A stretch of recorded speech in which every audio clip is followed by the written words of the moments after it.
This video is brought to you by Skillshare. Skillshare is an online learning community where you can find thousands of inspiring classes made for creative and curious people, ranging from subjects such as animation, graphic design, illustration, photography, and many more. It's December, and I know there's a lot of you, including myself, who likes to make DIY cards or gift tags, which require a little bit of hand lettering, so I decided to share this class that I found on Skillshare, which might be useful for you guys. This class by Kimberly Schrack, called Introduction to Modern Calligraphy, covers all the basic strokes of modern calligraphy and is formatted in a very practical approach. We get taught step-by-step exercises on how to tackle different letters and the types of strokes that we need to create those specific letters, including information on how to hold the pen and stroke pressure. Like a lot of classes on Skillshare, Kimberly provides us with extra resources like practice sheets, including a font that we can trace and practice with in case we don't have a go-to letter style just yet. So after the class, we get a chance to practice further to hone our skills so our hands can be a bit more prepared for our DIYs this December. If this sounds like something you guys are interested in learning, the first 1,000 people to click the link in my description box will get a month free trial of Skillshare Premium, where you can have access to all the wonderful classes Skillshare has to offer without any ads in between classes, so you can stay focused to explore new skills, deepen existing passions, and get lost in creativity with Skillshare. Thank you again, Skillshare, for sponsoring this video. Hi everyone, this is Nia, and today I'm going to make these tiny gift tags with a scrap paper which has been lying around in my room. So I wanted to just make use of it. You can also turn these into bookmarks or mini Christmas cards if you would like. So this is the paper that I'm going to use, and this is Canson Moulin, and the height is 8 centimeters from an A4 piece of paper. So I'm just going to divide this into 6 centimeter pieces. I can get around 5 gift tags from this, so I'm just going to divide it until it reaches close to the end of the piece of paper. I measured both the top and bottom, and I'm just going to rule it out so I know where to cut.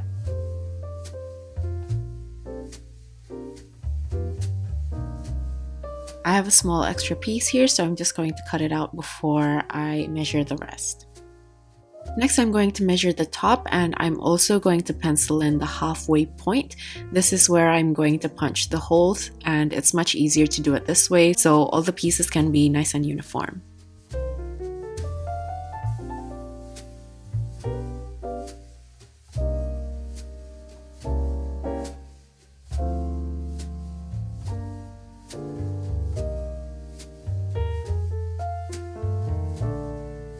Once I'm done punching the holes, I'm just going to erase the pencil guide. I'm also going to line the bottom area. This is for me to know where to end each painting, so I have space to write down the greetings underneath. Next, here are the colors that I'll be using. Firstly, this is Aquarius Green by Szmal, Indigo by Schmincke, Buff Titanium by Daniel Smith, Sepia by Holbein, Burnt Sienna by Holbein, Yellow Ochre by Holbein, Rose Madder by Holbein, Hansa Yellow Light by Daniel Smith, and I'm also going to add Bleed Proof White by Dr. P.H. Martins at the end. So let's begin to paint. Firstly, I'm going to mix Buff Titanium with Aquarius Green to create a light muted green color. And for this pine tree, I'm just going to keep pointing downwards and create tiny strokes. This is similar to the first pine tree tutorial that I made, and I can link that if you want further detail on this, but I'm just basically tapping the tip of my brush to make really small brush marks while following the main triangular silhouette of the tree. I'm going to paint the trees in little pots, and I like to take into consideration the position of the marked line so I know where to end the tree and leave the space for those pots. Next, I'm going to add the dark green by adding indigo to the previous mix, and add the darker areas to fill in the middle portion underneath the light green leaves to fill in the space and to just make it look fuller.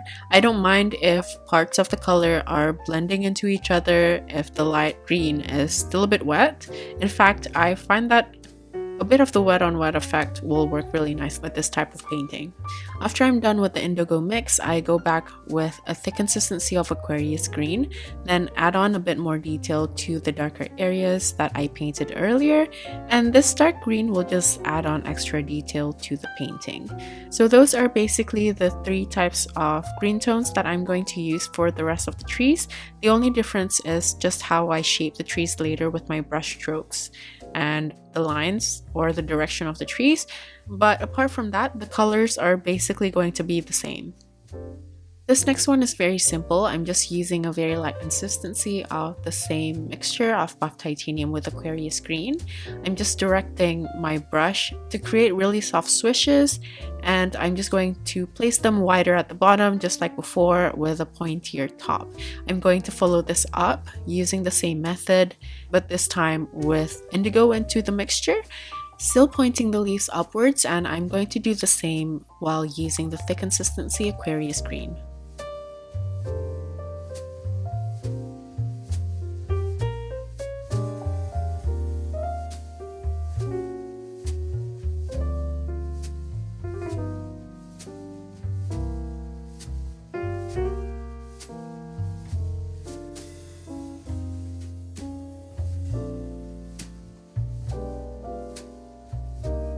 For the third one, I'm going to use the same colors as before, and this time I made the stem first to indicate the center, and I also add branches going downwards. And after I'm done with the branches, I'm going to use the same color and just create really tiny brush strokes to paint on the leaves facing downwards.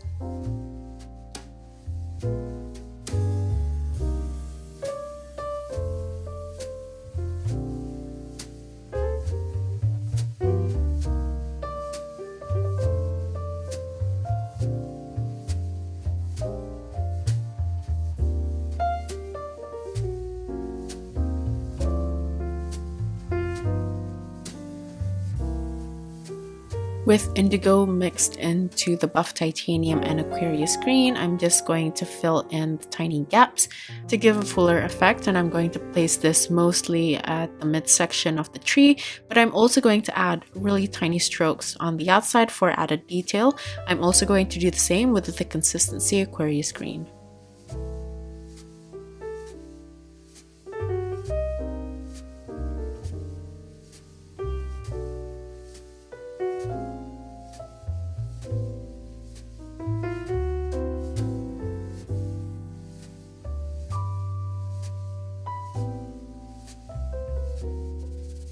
For this next one, using the same color mixture, I'm just creating really wiggly branches. They're mostly pointing upwards, but sometimes they're straight to the side.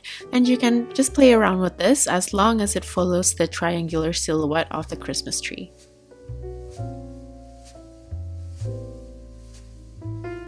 Next, just like before, I'm going to fill in the gaps using indigo and the previous mixture.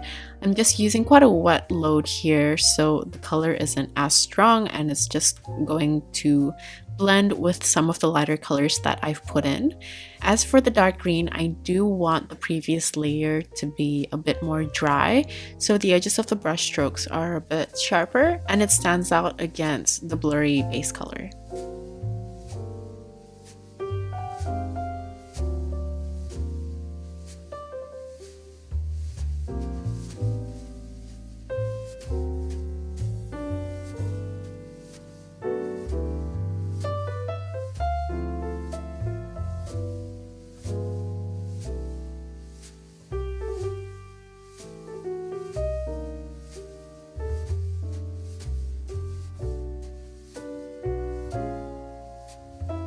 As for the last one, I'm going to paint the stem in the middle first, and I'm going to follow this up by painting the straight branches pointing upwards.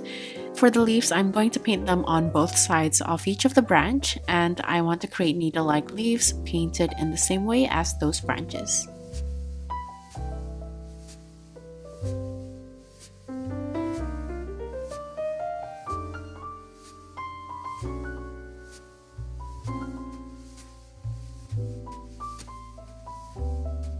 I'm going to follow this up by adding indigo into the previous mixture and filling in the gaps, especially around the midsection or the thickest part of the tree.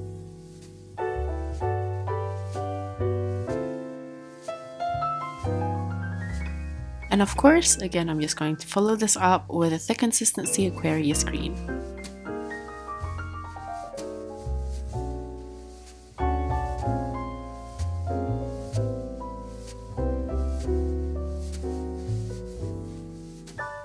Once you're done, you can go back to the previous trees that you've painted and add on a bit more details around the sides, or even add on darker values if you need to, because sometimes the paint may fade a bit once it's dry. Next, I'm going to add baskets or pots underneath the trees. For this one, I use a mixture of yellow ochre and buff titanium, and I'm just going to create sort of like a round basket. And I'm going to follow this up using a little bit of burnt sienna while the paint is still a bit wet, so it creates a nice rustic look. Moving on to the next one, I'm going to use the same mix from buff titanium and yellow ochre, and for this one I'm going to create a pot that is covered in craft paper, and when the surface is still wet, I also added a little bit of burnt sienna, and I'm going to move on to the next one while I wait for this one to dry. For this next one, I'm going to create a gray by mixing indigo with sepia, and I'm going to lighten this up using buff titanium, and I'm also going to take a little bit of the gray mixture without the buff titanium and just dot it underneath the tree and also at the bottom of the bucket. For this next one, I'm going to create another basket. This time, I'm not going to make it as oval, but a bit rounder. And I'm using the same mixture of yellow ochre and buff titanium and following that up with a little bit of burnt sienna. As for the last one, I'm going to use a mixture of burnt sienna and yellow ochre, and I'm going to use this color to create a pot. Just like the previous pots or baskets that I've painted, I don't mind leaving out a little bit of white space, and for this one I'm going to follow it up using a little bit of sepia mixed with burnt sienna for the darker colors. And using the same mixture of burnt sienna and sepia, I'm going to use a thin consistency of this to just do random dashed lines across the first basket for added texture. Using the same mixture in a thick consistency with a little bit more sepia in the mix, I just used the tip of my brush to create a rustic bow. And after that, I'm going to go back to the second tree and add on the shadows using the same mix for the paper wrap. Then I'm going to follow this up by using a thick consistency of sepia to add on a bow.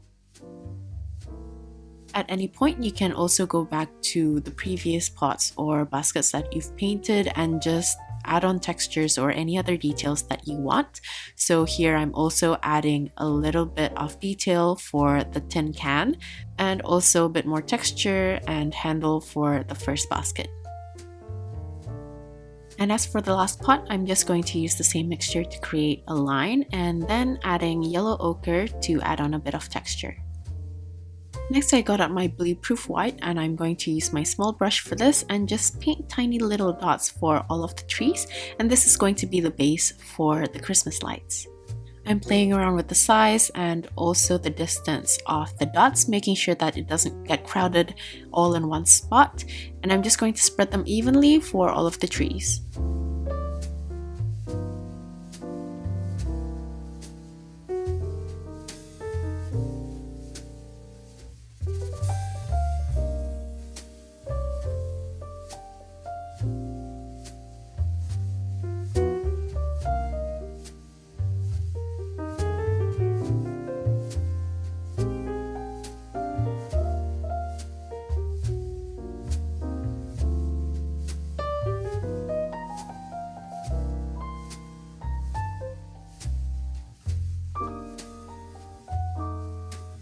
Once I'm done adding the white dots, I'm going to go to the first tree again just to make sure that most of the white dots are now dry, and then I'm just going to add the Hansi yellow light in the middle of all the dots. If the dot is not yet dry, it might not take the color, but I actually don't mind, so not all of the lights look completely yellow and some is a bit lighter or just white.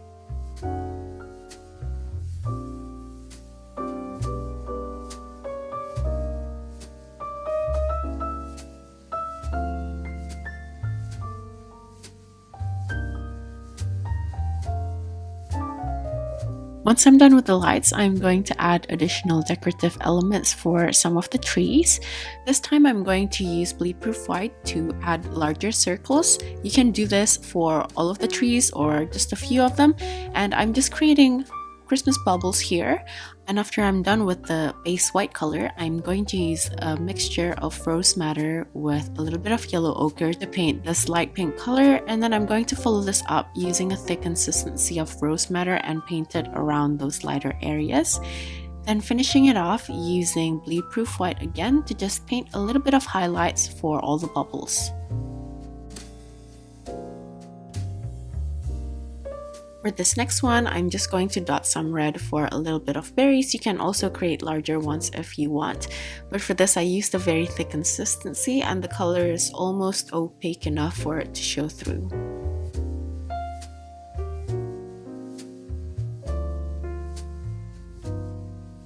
For some of the berries, I'm going to add bleed-proof white as highlights.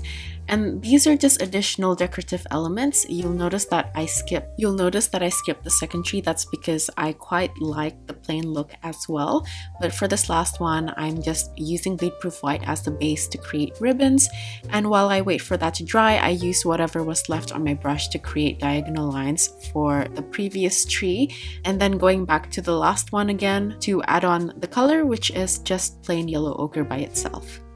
Next, I'm going to add the text. Firstly, I just lined all the sections at the bottom to make it nice and consistent. I'm just going to write Merry Christmas for all the tags because I'm unoriginal like that, but you can also write other things as well. Here, I tried writing in different fonts or letters, so I wrote it with pencil first because I'm really bad with spacing. And even if the pencil writing was kind of messy and bad, it was enough to help me with the space. So this just depends. If you need the help, you can write it with pencil first, but if you don't need the pencil marks, you can write it straight on paper as well.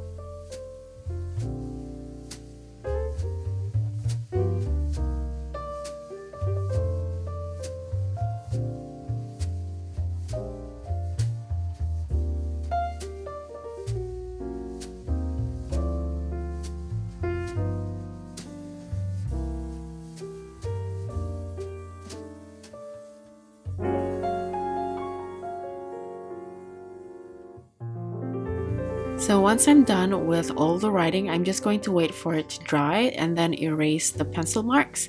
And then I'm just going to cut out all the sections to create individual tags.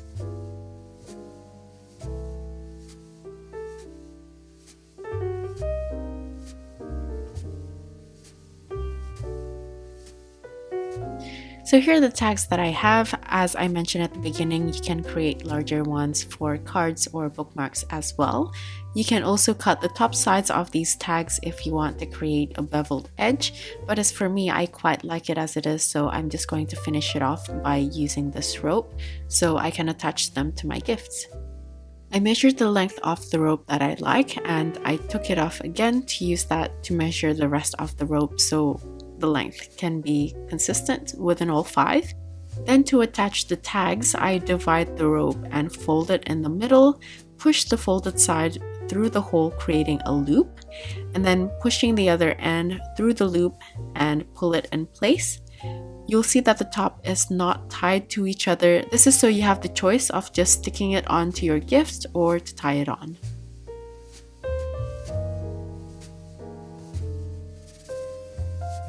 And I'm just going to repeat this for the rest of the gift tags.